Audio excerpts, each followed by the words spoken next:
Quand vous allez dans des mondes qui commencent à être supérieurs au monde des hommes, c'est-à-dire des mondes plus subtils, vous voyez bien qu'il y a des mondes extraordinairement grossiers dans le monde des hommes.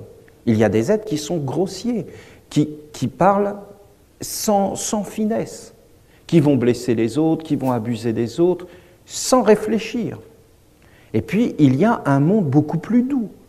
Pourquoi on est blessé par une parole, par un regard? À cause de ces mondes supérieurs, plus subtils. Alors on sait que c'est vivant, qu'il y a quelque chose dans la parole, qu'il y a une âme derrière les événements.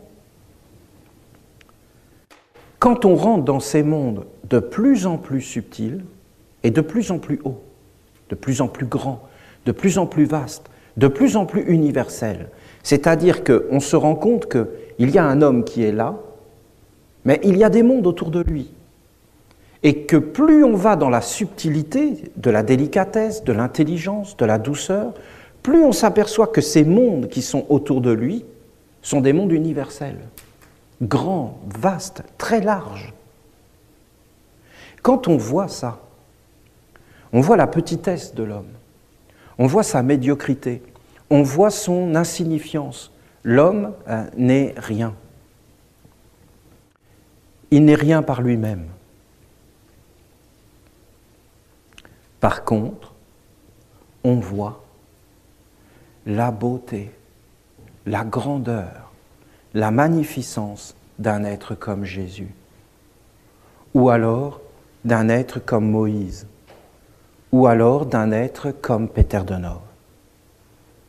Ces êtres sont des êtres, soyez les bienvenus, sont des êtres de tradition, qui portaient une tradition. Là, dans le monde dans lequel on est, on peut très bien vivre sans Jésus. Mais dans ces mondes supérieurs, sans Jésus, il est impossible de vivre. C'est impossible. Ce sont des choses que les hommes ne comprennent plus aujourd'hui. Ils ne comprennent plus ce sens de la vie. Moi, je vous le dis, parce que j'ai été élevé sans tradition, sans parole de Jésus, de Mahomet, de Bouddha, et que j'étais dans un monde mort, et que les dieux de ce monde mort, bien, c'est les dieux de la consommation.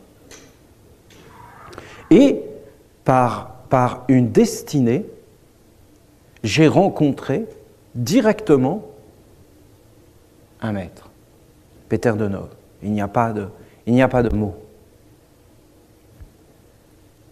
Après, j'ai commencé à étudier, à réfléchir, à regarder d'une façon très concrète et très posée comment fonctionnait le monde, qu'est-ce qu'il y a derrière les choses.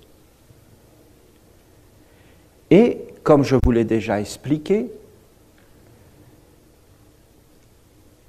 j'ai fait une retraite qui a duré 3 ans. Et durant ces 3 années, disons 3 ans, mais c'était mitigé parce que c'était toujours les 6 mois. 6 mois dans l'année. Pendant ces 3 ans, pour m'associer avec un ange. Et au bout d'un moment, j'ai réussi à m'associer avec un ange parce que je connaissais, je savais par tradition comment il fallait faire. Par tradition. Regardez l'expérience de Jésus. Il est baptisé par Saint Jean le Baptiste et ensuite il va jeûner dans le désert. Mais écoutez, on connaît cela. Ce sont des enseignements égyptiens.